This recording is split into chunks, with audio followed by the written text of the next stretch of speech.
Okay, so we said in this chapter, we have these main objectives that we are going to work on. So the first one is, of course, to learn about the context and the different types of context clues. First of all, who can remind us what a context is? Anybody? Can you repeat the question, Ustad? What is context? Can I answer? Yeah, go ahead, please. Like, I think context means like when they ask sometimes in the SAT, like the context. It's hard to explain. It's like Clue. what is the context of the word here? So The it's the sentence. surrounding part. The surrounding part. What comes before and after the word you are asked about. Okay, yes. Because the word itself is the text. When we add the prefix con and makes it, we make it context, it means the word itself and the surrounding part, what's before and what's after, so that we can make sense of it. Now, in that context, we have clues. So what are these context clues? As you can see here, context clues are words and phrases that surround the word. And we call them clues because, of course, they give us a hint about what this word means. So we cannot just look at the word, and even if you know it, that's the issue in the SAT. Even if you know the word, you cannot just go and choose the right answer right away. You have to get what it means in that specific context, because in English, most of the words have multiple meanings. It's not just one fixed meaning that this word is always used in a specific context. So when we talked about different types of clues, who can give me one type of context clues? Like what? What can we use as a context clue? Yes, Tulip, please. We can use the synonym or the antonym of the word in the sentence. Thank you so much. Exactly. So sometimes they provide us in the context itself with a synonym of the word or an antonym of the word so that we can use it and get the meaning of the word. Yes, sir. What else do we have? Examples. Examples. Good. So sometimes, of course, after they mention the sentence and the word we are asked about, to clarify what that word means, they provide us with an example. Thank you, Yasser. Ahmed, what else do we have? Definition. Yeah, sometimes they give us restatements, descriptions, definitions, and so on. Thank you. Hassan? What's Al-Hassan? That's your name? Yes. Your name is Hassan. Al-Hassan. Al-Hassan. This is the first time you're attending with us? Yes. And why are you blurred, man? Very bad camera. Yeah. Okay. So you were not with us last time, were you? No, I was not. Okay. So maybe I'll ask you something later, okay? Thank you. Bilal, we mentioned synonyms, antonyms, restatements, and examples. What else do we have as context clues? A part of a speech. Part of speech, perfect. We said the first thing you have to do when you are asked about the meaning of a word is immediately to decide how it is used in the sentence. First of all, we need to look at the part of speech. Is it a noun? Is it a verb? Is it an adjective? Or is it an adverb? If it's a noun, then now we need to look at the function it has in the sentence. Does it serve as the subject or the object? If it's a verb, you need to connect it to the subject and the object. If it's an adjective, you need to connect it to the word it describes. If it's an adverb, you need to connect it to the adjective, verb, or even another adverb in the sentence that it describes. You need to make these connections, because when you make these connections, what are you getting? The context. And then from that context, you can get the meaning of the word you are asked about. What else? Who can give us more? Yes, sir. Prefix and suffix. So the word parts. Thank you. So these are definitions or restatements, examples, synonyms, antonyms, parts of speech, the word parts that Yasser has just mentioned, prefixes, roots, and suffixes. We also have collocations, and we said collocations are words that usually come together. And we gave an example about spend and how we usually spend, you know, words like time, and energy, and money with the verb spend. And that's how we can use this collocation to get the meaning of a word that we may not know. And of course, here we also have the tone, the general sense of the passage. And we look at, you know, the positive or negative references of the words that you have. Then we also added the transitional words. They are also important because they show us the relationship of ideas. And here we mentioned the main types of relationship of ideas, like cause effect, comparison, contrast, problem, solution, and sequence. Now, first of all, here we have these two examples. Let's see how we can apply what we've learned on these two examples. So the first one says, it had been an indelible guitar performance, one that would linger in our minds for a long time. So here the word indelible, what do you think it means? Who can tell me? You can write your answers on the chat box, please, so that everybody can participate.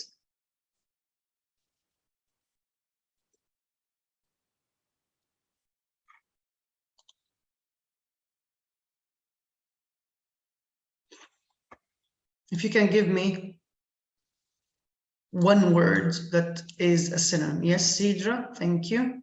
Ahmed, are you sure? It would linger, it would remain in our minds for a long time. Yes, Tulip, yes, Al-Hassan. What else? Come on, guys.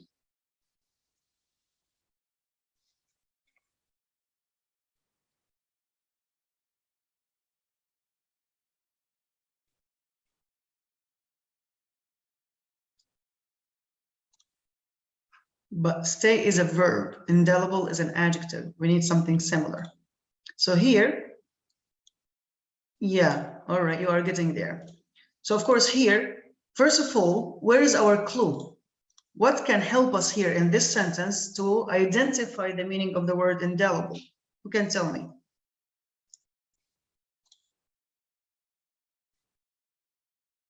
Yes, Amin? Is it linger? It's the whole part, one that would linger in our minds for a long time. This is our clue, right? Yes. And this is kind of description, because we said, remember, sometimes they're going to give us definitions or restatements or even descriptions. So here we have a description. So when you have a performance that would linger in our minds for a long time, the word indelible, of course, must mean Unforgettable. Thank you. Unforgettable. Now you mentioned many different words like memorable. Of course, that's the same thing. Exceptional. That also works. But here, since we mentioned two things, and stay in our mind, remain in our mind. That's about the memory, and for a long time. And that's why now we, of course, we're gonna even now just raise your hand, please, if you have seen the word indelible for the first time in your entire life.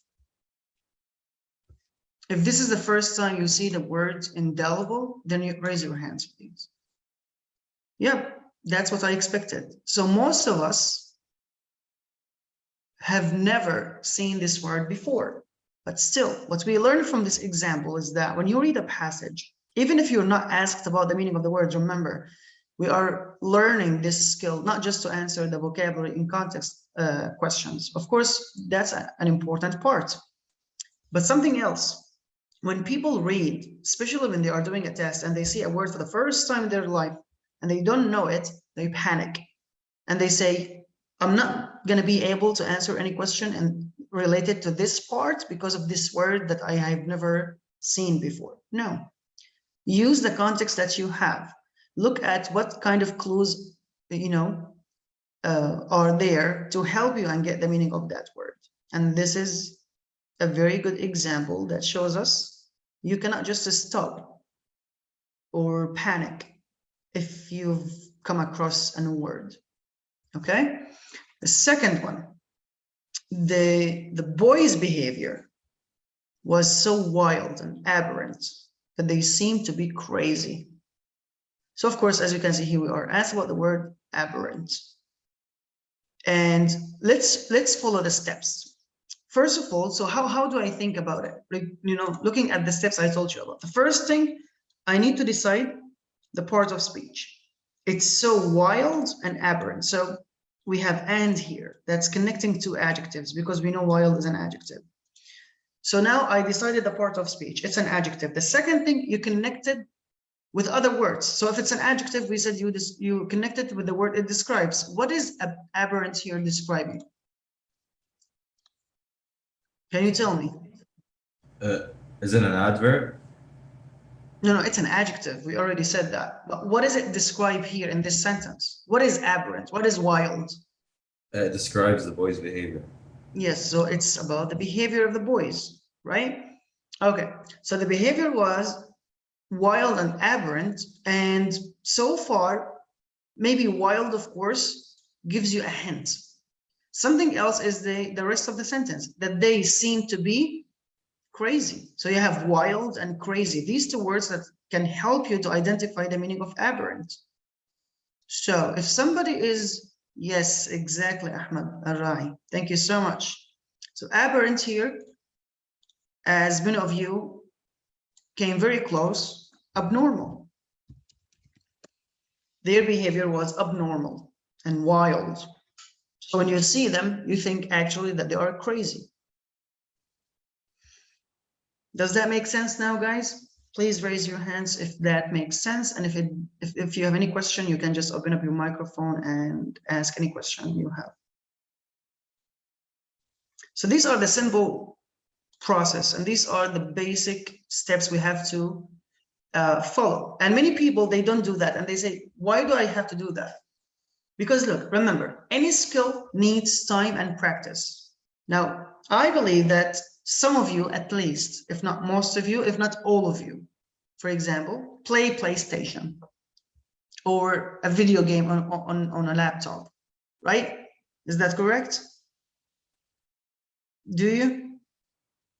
So when you played a video game on a laptop or you played a video game on a console, whether it's Xbox or PlayStation, whatever it is, how did you play? Where was your concentration? On the screen or on the controller, the joystick that you had? Screen. The screen.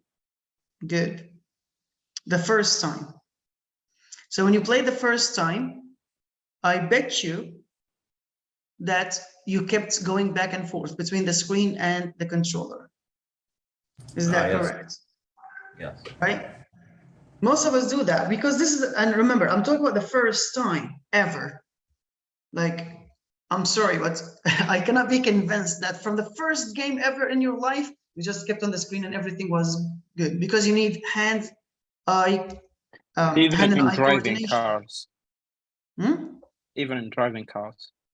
Exactly. Thank you so much. Actually, that was another example I wanted to give.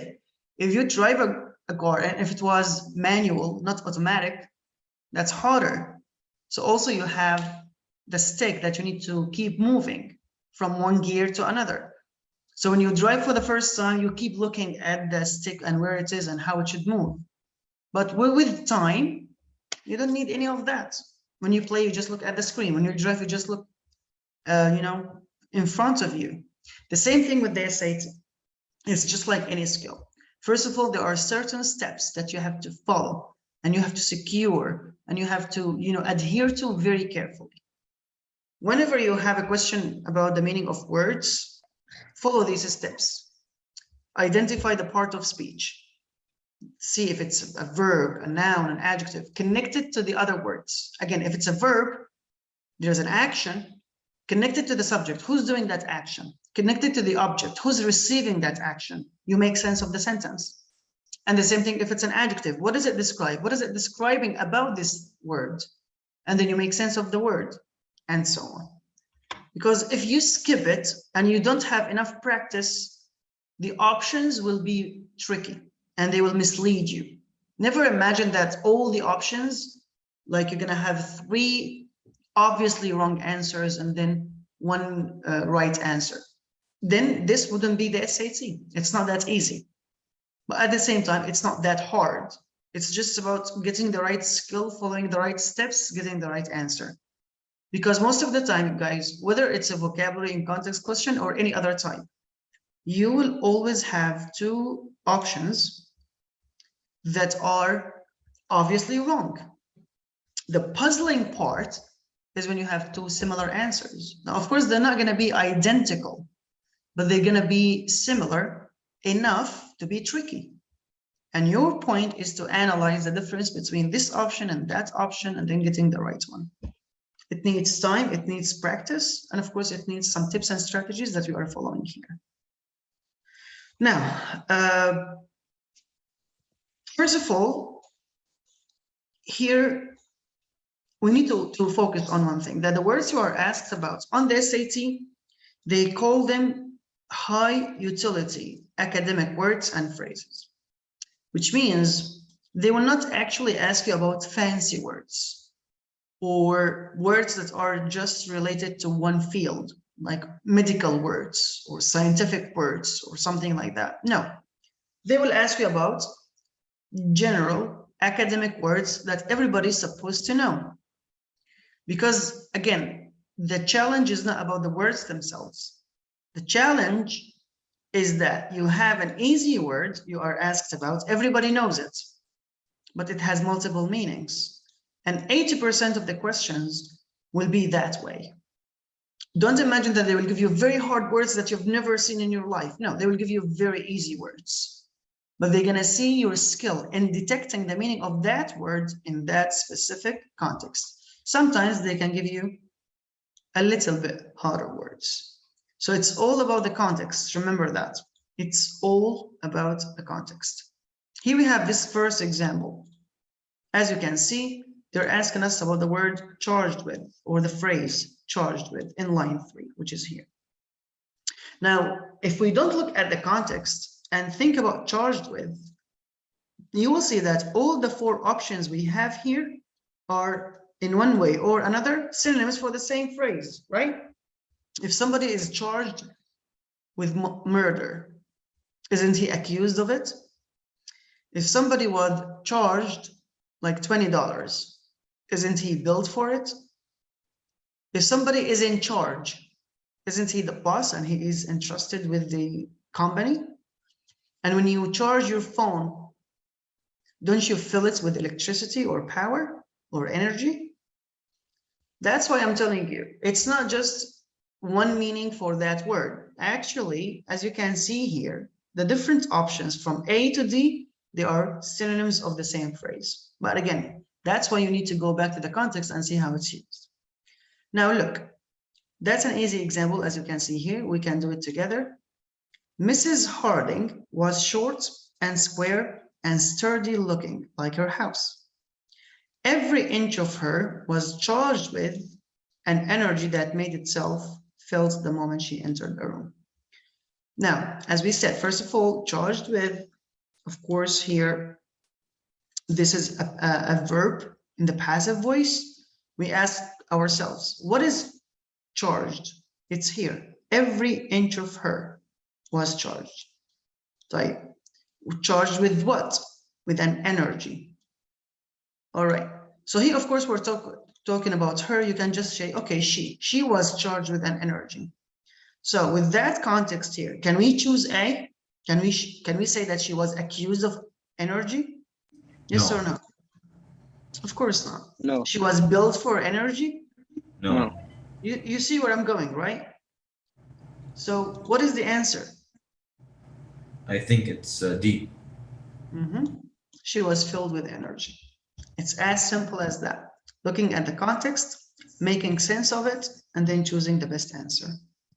Now, are all the questions that easy? No. We're going to go and do something a little bit harder. And here, of course, you have an explanation that all of these words, as we said, are synonyms, but each one has a specific context. So we can use charged with the meaning of accused of, but when the context is talking about an offense or a crime. We can use built for if the context is about money. Entrusted with if we're talking about the person in charge or in control. Or we can, and of course we chose D because the context was talking about energy. That's the issue. We have another example here about the word want. Again, a basic word that everybody knows. Now, the great family characteristic of the Stanhopes might probably be said to be heartlessness. When you read, you need to focus on keywords that summarize the whole thing.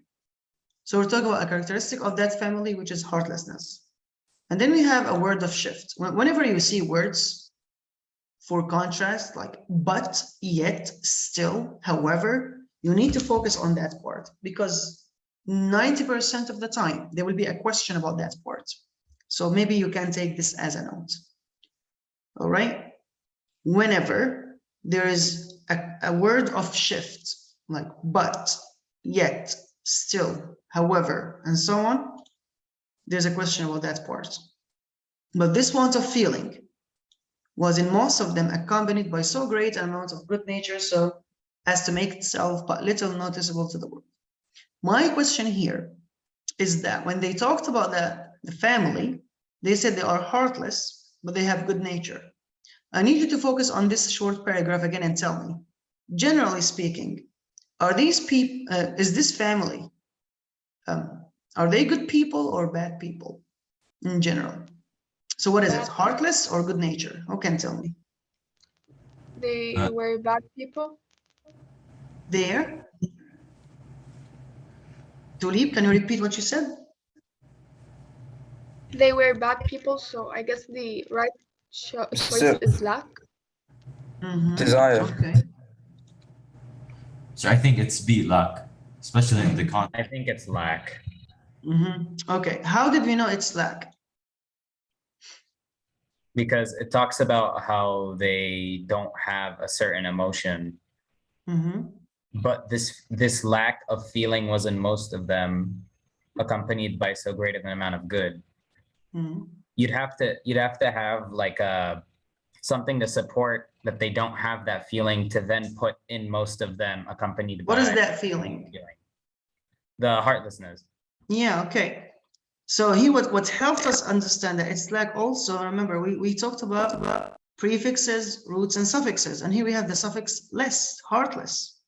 That's a suffix that when we add at the end of the word, what does it mean? Lack or without. Yeah, exactly. Because here we have this want of feeling, which means this lack of feeling, not having a heart, was accompanied by so on and so forth. So the answer is B. Thank you, guys. Now, here we have another kind of question. So why don't you read this short paragraph and tell me what the word here means? And then I'm going to ask some of you to help me go through this question step by step.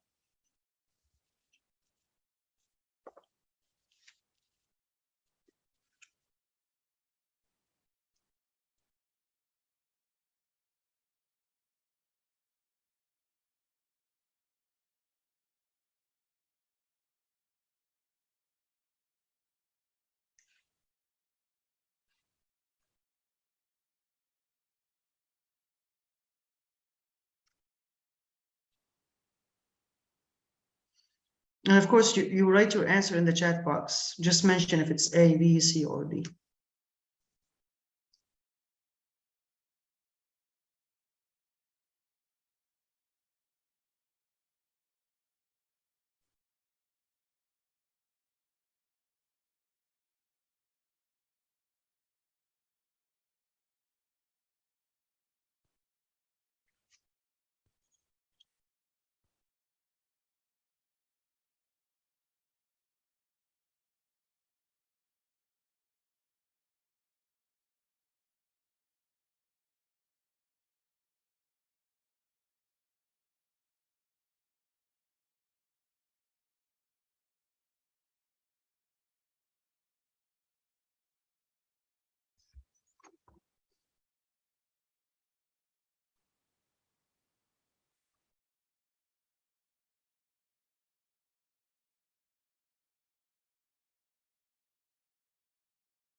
When you send your answers, please just send them in a direct message, not to everyone.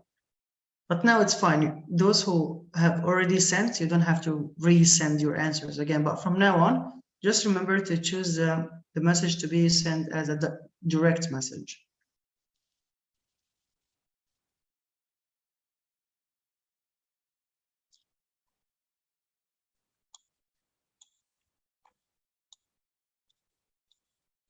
All right. So now here is the thing. Again, we have ambivalence. From the context, we get that it's an adjective, and it's describing what? Feelings in gift givers. Now, when we read the first sentence, which is, of course, here in the first 2 lines, this frequent experience of gift giving can engender ambivalent feelings in gift givers. If we stop here, the context doesn't give us enough information to understand what ambivalent means, right? So that will force us to keep reading to get the meaning of that. Many relish the opportunity to buy presents because gift giving offers a powerful means to build stronger bonds with one's closest peers. So as you can see here, relish, which means enjoy, that's a positive word. Powerful means, that's a positive phrase. Stronger, that's a positive word.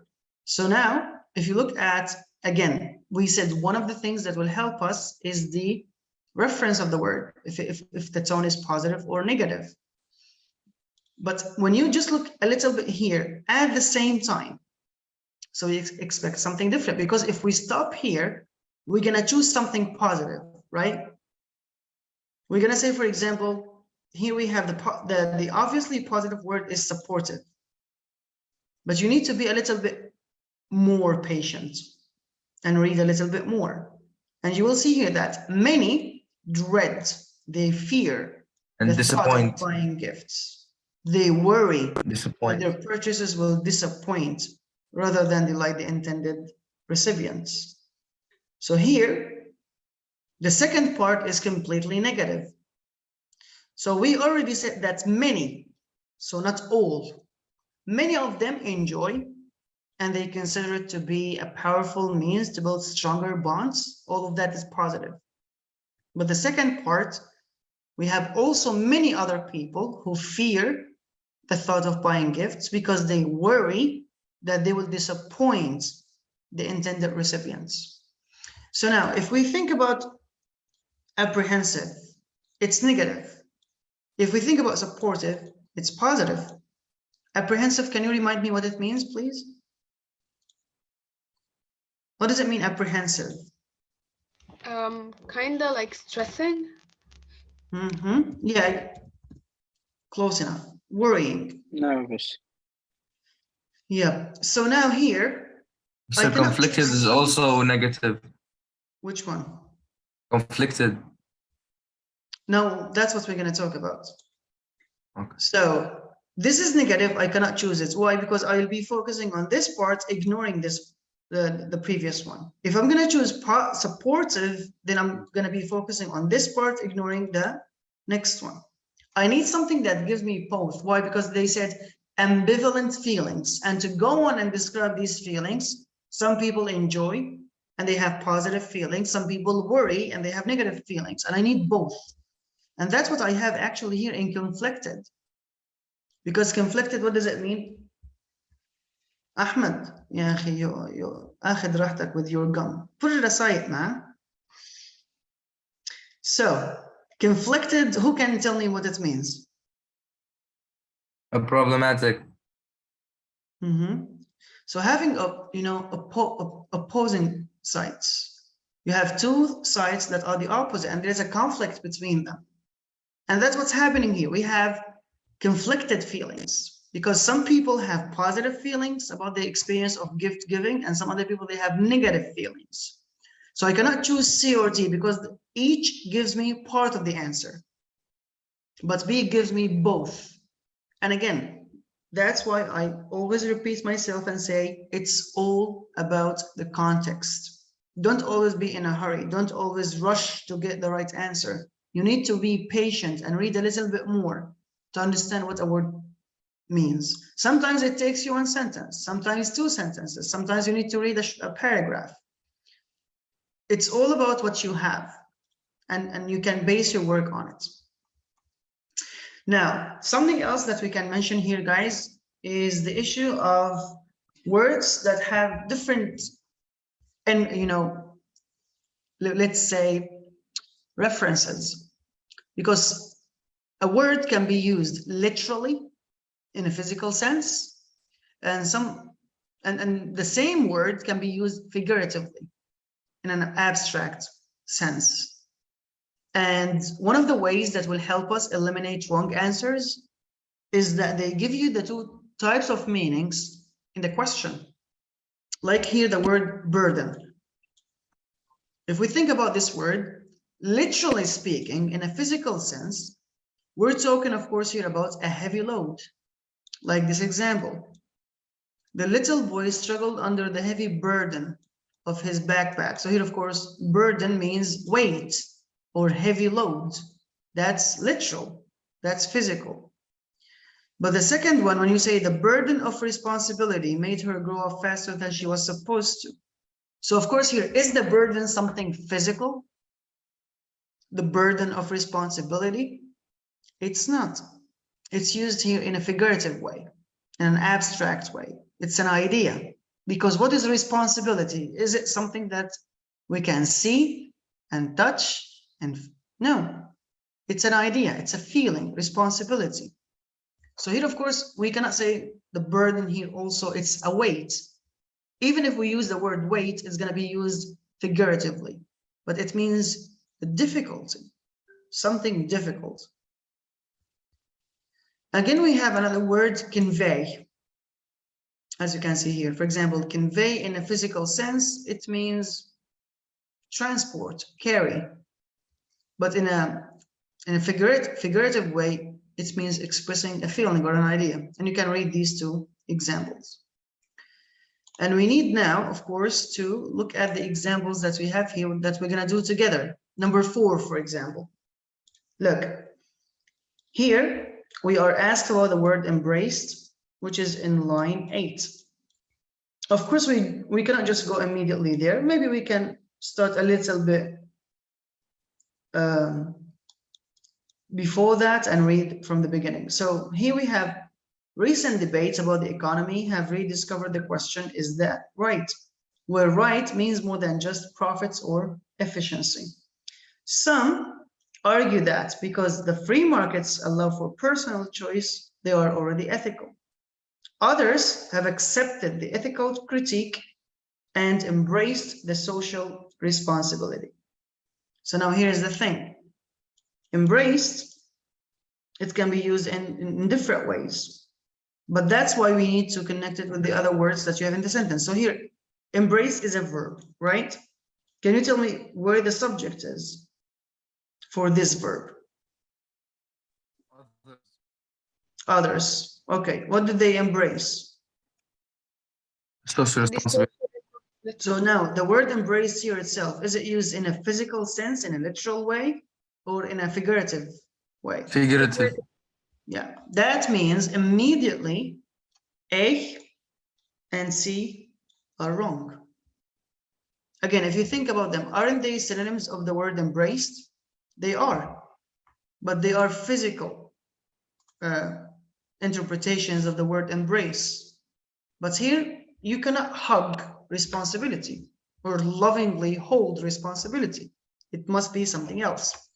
Now, if you think about B and D, adopted and used, what is the relationship between these two words? When you think about them, adopt or use, what are they in relationship to each other? They are synonyms. When you adopt a method, you use that method. So the problem is not about adopt or use. Where is the issue? It's about the adverb that came before. Did they do that readily or reluctantly? Now, what's the relationship between readily and reluctantly? Antonyms. Yes, they are antonyms. They are opposite to each other. So The answer is B. The answer is B. B. Great. I know that they were ready for that and they were not hesitant. Why? Because they have accepted, which is something positive, the ethical critique. If there, for example, if there were a negative word, we might have chosen D, reluctantly. But because we have a positive word here, like accepted, then of course the answer is B, they readily adopted. Does that make sense? Any questions? No. How is the class so far? Nice, perfect. Now we have another example. Thank you, Ami, for your feedback. We have another example about the word or the verb, to be more specific, bearing in line 2. Why don't you read this short paragraph and focus on the idea if the verb bearing here is used, you know, literally in a physical way or figuratively in an abstract way. And then you send me your answers in the chat box, but remember to a direct message, please.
Okay, what about the others? So Ahmed, Al-Ra'i, Amin, Sidra, they send me their answers.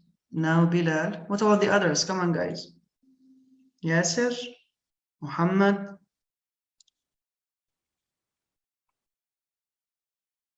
Yes, Ahmed. You said it's used here, but you didn't give me the letter of the right answer.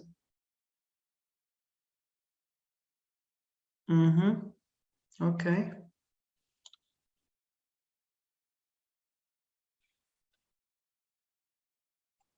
All right. So I see that most of us agree on the right answer, which is A, carrying us. Because here, where is the other word that's also a synonym of bearing, but it's used Enduring. in a figurative way?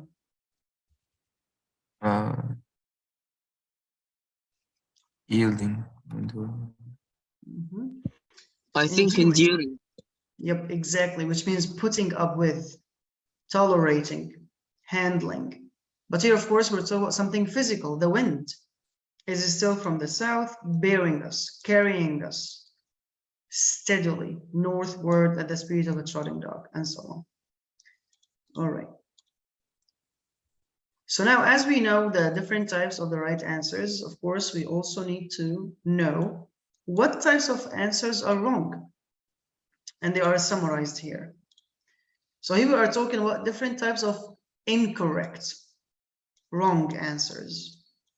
So one type of wrong answers can be actually, as we said, it's one definition of the word. It's a synonym of the word, but it's not the one that we need in that specific context. The second one, It's another word that if you want to put it in the sentence, it fits into the sentence, you know, it works, but it doesn't match the actual meaning of the word. Like here, for example, some people thought that here the answer is B. The wind is affecting us. Now, if you think about it logically speaking, yes, we can say that the wind affected us or was affecting us. But when you put it in the whole context, you cannot say affected us northward. At the speed. At the speed. Perfect. So here we have a direction northward, and we have also the speed. These two issues, they of course make affecting wrong. But the word itself, it fits in into the sentence, like the wind was affecting us. But you need to read more and look at the context. And that's why, as we said, this type, it could fit into the sentence, but it doesn't match the actual meaning that we need.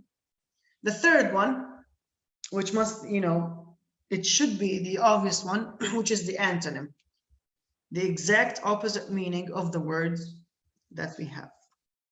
Okay? This is, in general, what we are supposed to learn about vocabulary in context. And these are the steps that we are supposed to follow. And we've done together 5 examples, from easy to hard, physical and figurative, and so on. Do we have any question?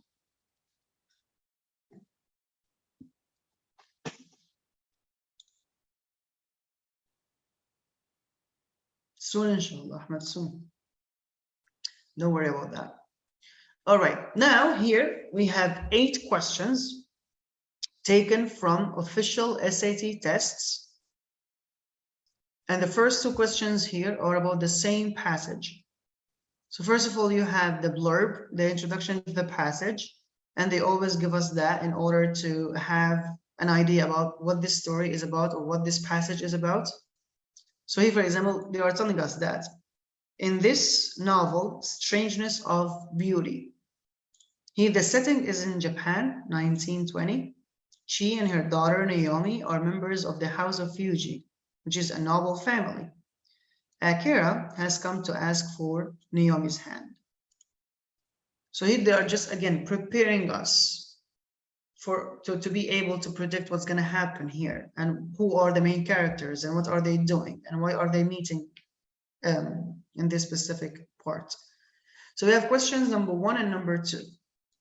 We're going to do them together, and then of course I'm going to give you time to do the other questions on your own, and then we can discuss their answers.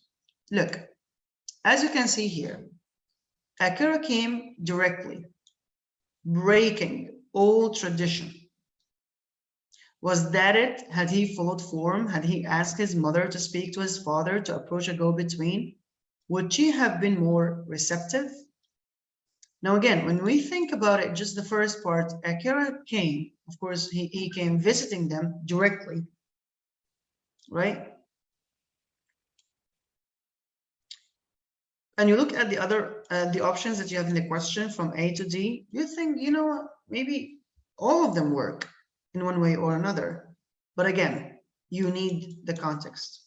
You need to ask yourself, what is the relationship between the first part of the sentence, Akira came directly, and the second part, breaking old tradition? With no manners. But that's not my question. My question is, what is the relationship between the first part, he came directly, and the second part, breaking old tradition? Breaking old tradition is describing how he came. The relationship here, so it's cause effect. You need to ask yourself, what did his action result in? He broke old tradition. Right? He was confident to maybe break old tradition. Great.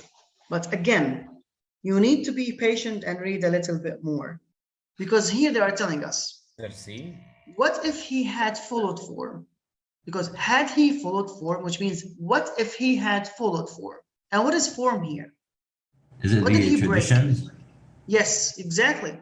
So he broke the tradition, and now we're imagining the opposite situation. What if he followed form?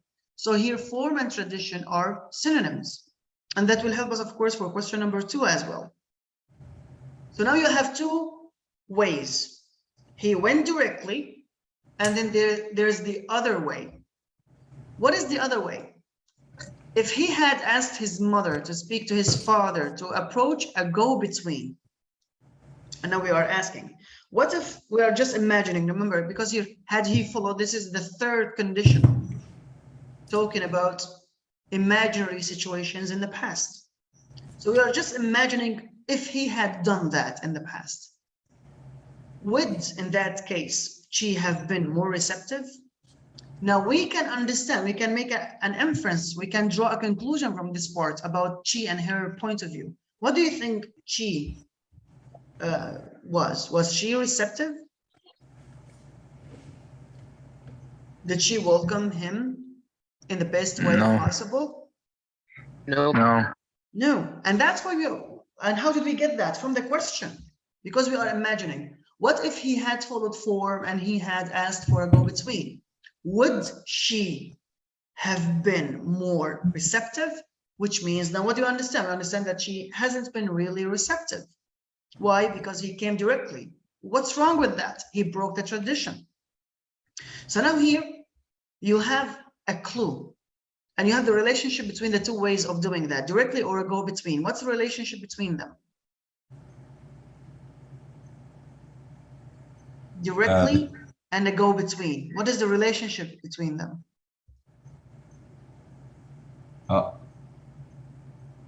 Synonyms. They are the opposites. Yes. It's either this or the opposite is that. So now, whatever the answer is in which letter, I know that directly here in that specific context must be the opposite of a go-between. So does it mean here directly that he went there frankly, honestly? Without mediation. يا أخي لا تحرق لنا الفيلم. الله يرحم أهلك. You're spoiling things, man. You are a movie spoiler. You're asking for the answer. No worries. But I mean, now with this kind of analysis we are doing, and I know that I'm going very deep with that. Maybe in the test, you don't have to do all of that, but you need to think about these steps in order not to be tricked. So did he go there? Frankly, no. Confidently, even confidently, no. Because you need to look at the context, and you know that directly here means the opposite of a go-between, which means the answer is C, without mediation, because mediation means, what does it mean? Let's just say appointment or maybe something like that. Hassan, what are you doing? Hassan. Yes. What are you doing, man? Are you following with us? Yes. Are you sure? Yes, you can ask me. Because you blurred your face and you're moving and laughing. What's going on? Tell us. The blurring of the face, that is genuinely the camera. Yeah. But the other thing? I could literally share my screen and show you that my camera says that I'm on HP True Vision HD, and yet it's horrible. Yeah, it's fine, no problem. But are you following us? It's not about I'm not complaining about the camera. You did your part, thank you so much. But are you following us? Yes. Are you sure? Mm-hmm. Thank you. All right, so here we have without mediation, because I was asking mediation, guys, who can help us and tell us what it means? To enter into a dispute or a relationship. Thank you so much. Exactly. Interference. He didn't ask his parents to interfere and help him with this. And that's why when he went directly, it was without mediation, because he didn't go the other way, which is approaching a go-between. You see, Hassan, when you focus with me, you help me with answers. Thank you. The second one, now we already said that he broke tradition, and now we are imagining again the opposite. What if he had followed tradition? So we know that form here, it doesn't mean shape. It doesn't mean appearance, right? It means tradition. But we don't have the word tradition in the options. So can you please type the answer in the chat box? Do you think it's B or C? Is it a custom or a culture? Send that in the chat box, please. Since we know from the context that form here means tradition, then absolutely it's not A or D, because they are synonyms of the word form, but not according to the context we have.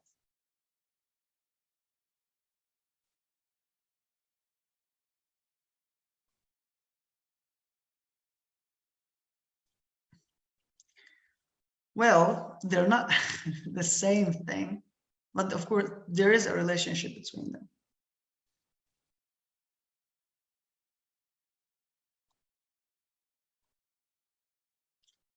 All right. So I can see that most people chose C, right? But it is not C. It is B, because custom means tradition. And now, debate me, Ahmed. What's the difference between a custom and or a tradition and a culture? Who can tell me? What's the difference between a culture and a tradition? Tradition is something you practice. Yes, I'm gonna listen to Ahmed first, and then Hassan, I'm gonna come to you. Okay? Yes, Ahmed. A tradition is something you practice in your culture. So and a culture is what? Is what you it's Okay, that's part the tradition. Yeah. طيب الحسن. A culture is like an idea, like, you know, someone's, like, people's thing, like it's an idea. It's not like what's the relationship between a culture and tradition? And tradition? Yeah, tradition is more of a custom, because a custom is like something physical that you bring to the table. Yeah, exactly. So the point here, guys, is that a culture is a set of traditions. So you can say that a tradition is part of a culture, because what makes a culture? It's the beliefs and the traditions that we have. When you put all the traditional things that you have in your culture, that makes it a culture. Traditional food, traditional clothes, rituals, beliefs, ideology, all of these together, when you put them, that's a culture. So a culture is something very general. A tradition is part of a culture. That's what I was trying to get at. Does that make sense now? And that's why the answer, of course, it's not C, culture, it is B. Custom is a tradition. Culture is more general. Now, we're going to have a 15-minute break. All right. And then we're going to get back to work on the other questions we have. Okay, guys. So now it's 6:37. We're going to be back at 6:42, right?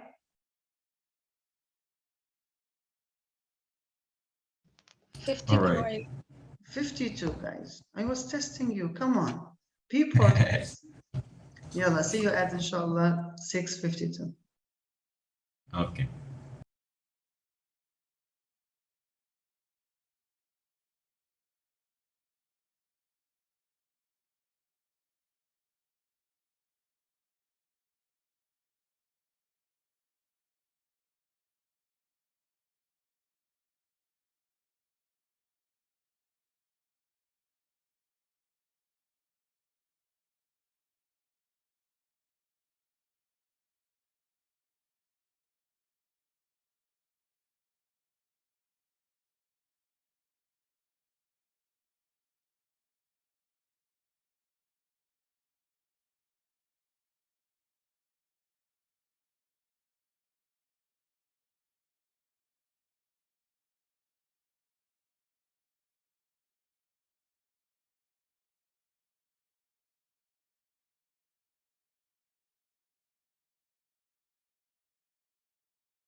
Okay, guys, we are back.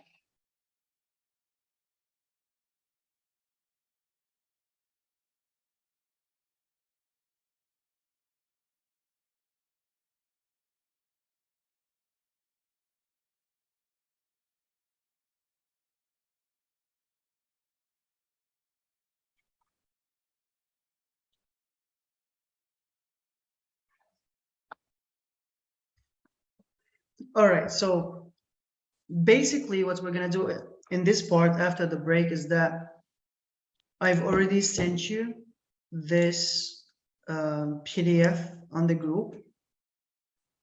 Do you all have it? Does everyone have the PDF of vocabulary in context that we were sharing here on the screen? Yes or no? So you mean the book? Yes, I think we have it. Yeah. All right. Anyway, I'm gonna resend it so that you can also work on it, because I'm gonna show it here on the screen. But because we need to do different questions and we have, you know, everybody has a certain pace answering the questions. So basically in this part of the lesson, you have now questions from 3 to 8. I'm going to give you some time in order to answer these questions, but please, everybody, send your answers for these questions from 3 to 8 in one message, right? Not like separately for 3 and 4 and 5, all of them in one message. And then we are going to discuss your answers together. So I resent it on the group. I'm sharing it on the screen. I need you now to read each paragraph or each short passage and answer the questions that you have here from 3 to 8. Okay? And I'm here with you. Whenever you have something to ask about or anything, you can just open up your microphone and I'll be there for you. Okay, guys? So Yes, Mr. Du. again, you answer your questions from 3 to 8 in a direct message on the chat box here. Okay? Yalla, I'm waiting for you guys. So do we send the answers on Zoom or WhatsApp? Here on the chat box. If you want to send it on WhatsApp, that's also fine. Oh, okay. Thank you. But in a private message, whether here or there.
Guys, we said, please don't send your answers individually.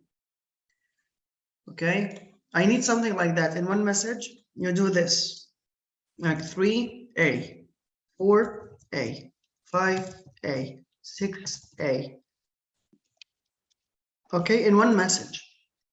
Don't send your answers in separate messages, please. Okay?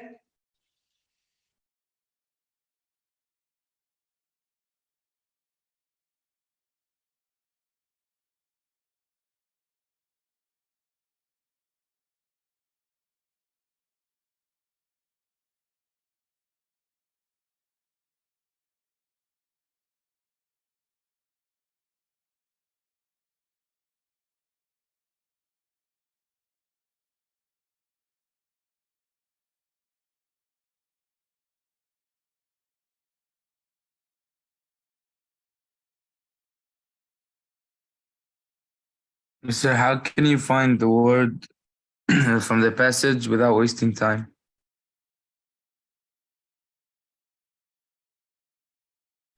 Now, they tell you in which line it is. Now, here we might have some typos. So, for example, of course, you don't need to look for it because it's mentioned as used in line 10. Okay, let me just check that for you. But here it's rule. I think it's 14. Exactly.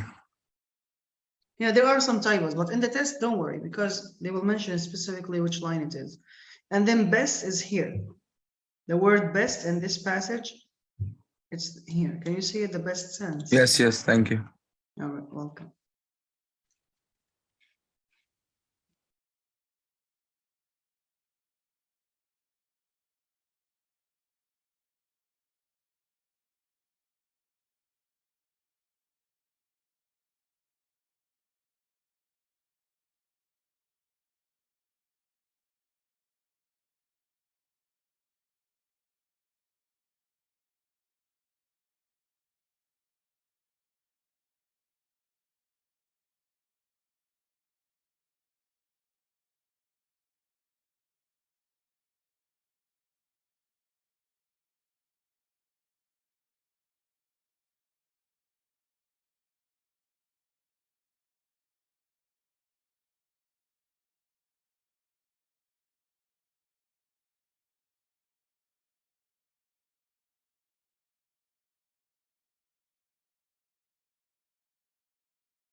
Teacher, please, can I turn off my camera for a few minutes?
So it's still 8, right?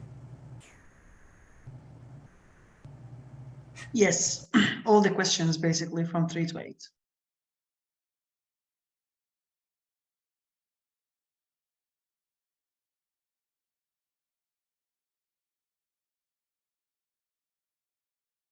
So 2 minutes and we are going to start our discussion, okay?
Okay, guys, so please send me your answers, those who have not yet.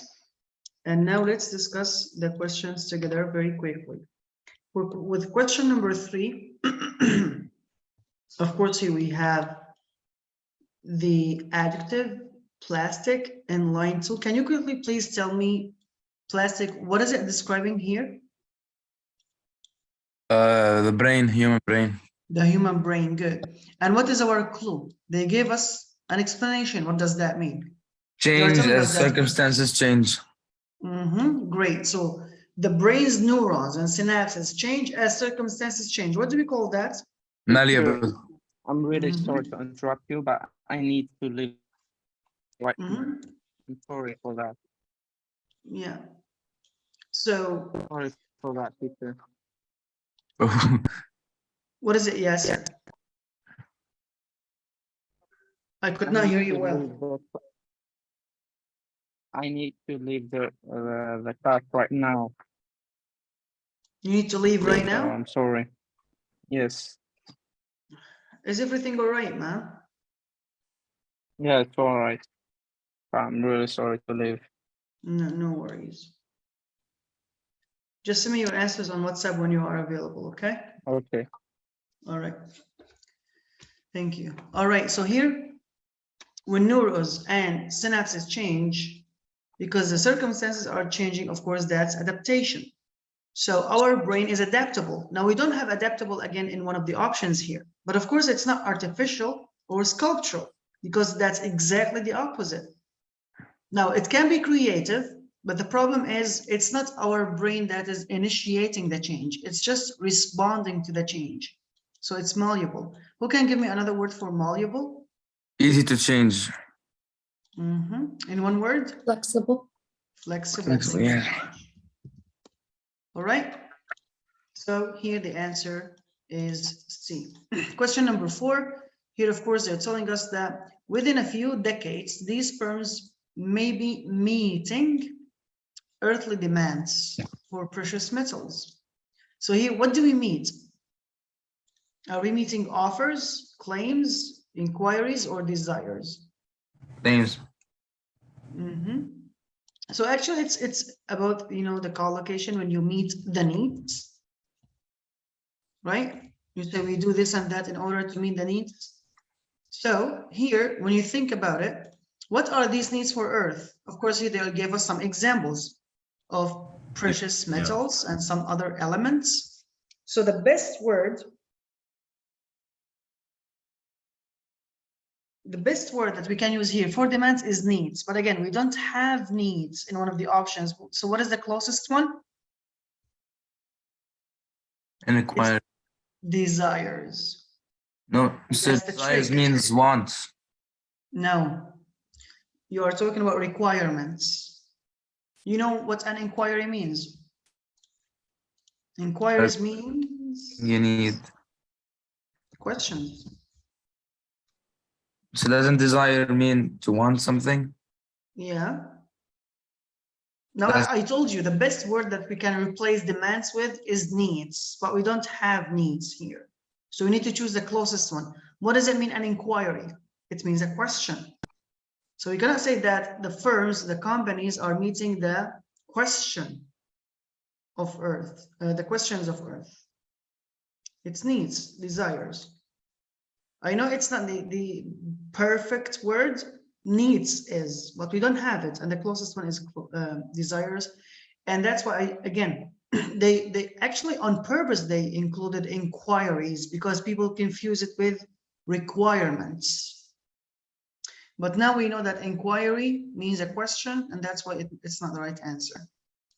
Now for question number 5. So, Mr. Yusuf, the right answer is D, right? Yes, D, desires. Okay, thanks. Welcome. For the next one, rule, again, when you look at the context here, the hard iron rule we feel alike in the church. What is that hard iron rule? Because from the beginning, look, they talked here about how society is controlled by man, right? And it's mentioned from the very beginning that here, the male element has held high carnival thus far. It has fairly run riot from the beginning, overpowering the feminine element everywhere. And then they mentioned that everywhere, when they said here, they gave us examples. It's the hard iron rule we feel alike in the church, the state, and the home. That's everywhere. We go to the church, we see that man is controlling. State, the same thing. Home, the same thing, and so on. Of course, this is in the past. Now, Allah and men, they are not controlling even a cat, right? So, rule here is talking about the control of man for society. So, of course, the answer must be B, a controlling force. A general guideline, an established habit, a procedural method, remember, they're all synonyms of the same word. But according to the context, since we're talking about control in society and so on, then the answer must be B because it says a controlling force. Does that make sense now? Yes. Yes, definitely. Question number 6. Here we have best. Now, the context might have made it a little bit more difficult. All right, let me just have a very quick look here.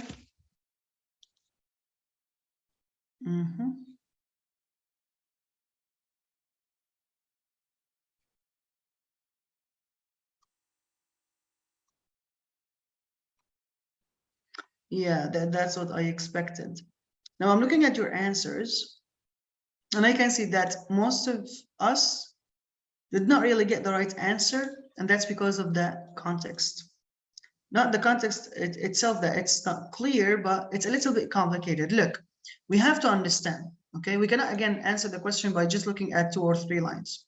So if we go a little bit earlier here to the beginning of the paragraph, and it says, people object to the demands of those whom they choose to call the strong-minded. Now, we learned from the previous paragraph that people, the society, or what we said society is but the reflection of man. Right? And who are these strong-minded? They said that people, society, which is the reflection of man, is, you know, people object to the demands of those whom they choose to call the strong-minded. My question here now, who are the strong-minded?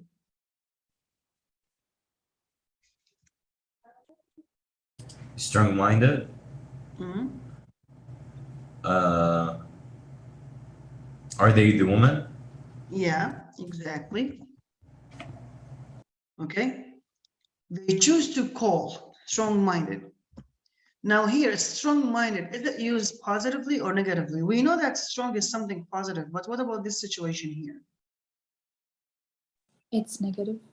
It's negative since they say that, you're right, will make women masculine.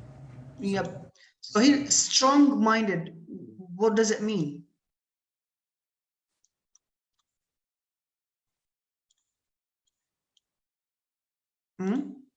Where are you guys? What are you waiting for? Come on. Does it mean like that strong-minded means that, for example, this or these women have minds of men, let's just say, are stubborn? Yep, strong-minded. Okay? Yeah. Because, so why do they object to their demands? Because they say the right of suffrage will make women masculine. They will become just like men. Suffrage, what does it mean, guys? Torture. Yeah, from suffer, right? Yes. But that's not what it means. And many people believe so, that suffrage comes from the word suffer, but it doesn't. So who can tell me what suffrage is? Come on, guys. Tulib, where are you? Here I am, sir. So I guess I know a word, it's suffragettes. I don't know if it has the same meaning. Yeah, okay. So who are these but yes, they were like a group of women who were protesting for their rights. Okay, great. So suffrage means the right. Vote. Thank you. The right to vote. So they say if we give women the right to vote, that will make them men, masculine. And then she says that's just the difficulty in which we are involved today. Though disfranchised, again, disfranchised means here that even though we are deprived of, we are prevented from voting, okay, we have a few women in the best sense. Now, here we have a question, like how can she say that we have women, few women in the best sense? There are a lot of women, so how is she saying that there are few women? She means She's saying that we have few women a in the little best amount. sense. There's a little amount with woke sense. Anlamadım. I didn't get it. You need to read the next part where she says, we have simply so many reflections, varieties, and delusions of the masculine gender. Remember that you need the context. Yeah, Jamal. And here we are saying that, look, in the best sense of what? Because she said in the best sense. In the best sense of what? In the best sense of the word woman. In the best sense of being a woman, we have a few. Why? The answer is in the next sentence where she says, because there are so many reflections and varieties and delusions of the masculine gender, because that, again, that's related to the previous idea that man is controlling society. Society is not just men, it's men and women. So even many women themselves, they just copy and reflect what man wants. So in the best sense of being a woman, we have a few women. What about the other ones? They're all just reflections and copies of the masculine gender. So here, what does it mean in the best sense? It means in the real sense of being a woman, in the genuine sense. Remember, it's all about the context. So the main idea is that society is controlled by man. The people of the society, they don't listen to women. And she says, even though we are deprived of the right to vote, we have a few women in the real sense of being women. Why? Because most of the women in the society are just reflections of man. Does that make sense now? Did you get it, guys? Yes. All right. So this is how you need to connect ideas. This is how you need to analyze the text so that you get the right answer. Because as I mentioned, most of us unfortunately did not get the right answer here because the context is a little bit complicated. But it doesn't mean that anytime we have a difficult question, we give up. No, we analyze, we read, we connect ideas together, and so on. Capture, here, again, let me ask you just a few questions before we get to the right answer. Capture, of course, here it's a verb. Okay, who's capturing? We. We have to be able to capture. Who are we? Of course, we will talk about scientists and researchers. But what do we have to capture? Processes. What are these processes, such as this? Who can tell me what this is?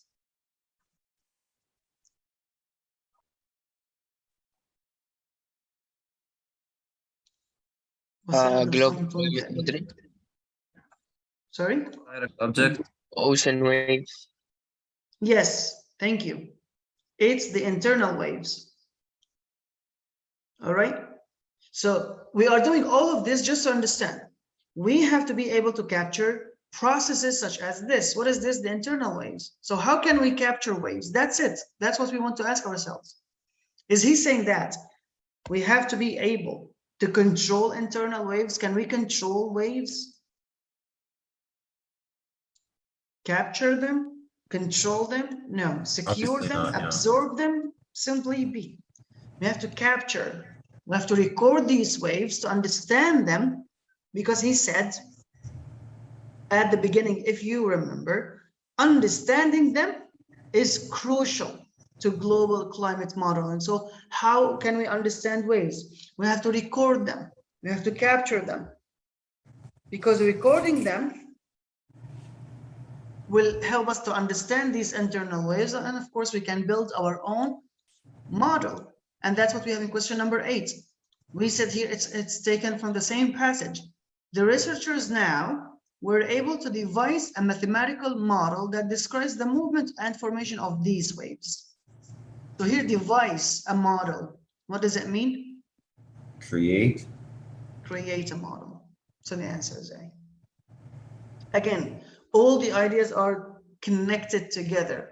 You cannot just look at the word isolated and decide what it means. And that's why it's not called vocabulary questions. We call them vocabulary in context questions, because from the very beginning and throughout the session, I know that I'm repeating myself just to highlight that it's all about the context. You cannot take the word individually, focus on it, and then see what it means. No, you need to read, connect ideas, ask yourself questions, reach the best answer. That's what the SAT is about. And even I showed you in our second session last time how the SAT, the new SAT, the digital one, is different. But remember, you will still need to use the same technique when they give you a question about the meaning of a word. You need to read the whole thing connect the ideas in that part, and then after that, you can choose the right answer.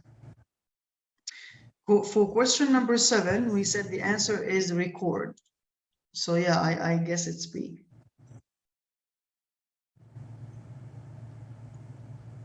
All right. Again, now with this question, with the last question we've done together, we can conclude our lesson today.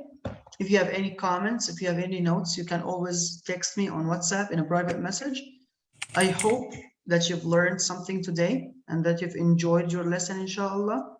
Again, if you have any questions, any comments, any notes, always text me on WhatsApp and I'll reply, you know, as soon as possible, because I'm not available at all times. But of course, whenever I'm available and free, I reply to your messages, inshallah. So take care of yourselves, and we will see each other again on Thursday, inshallah. Okay, guys? Thank you. Thank you very much. Thank you. Goodbye.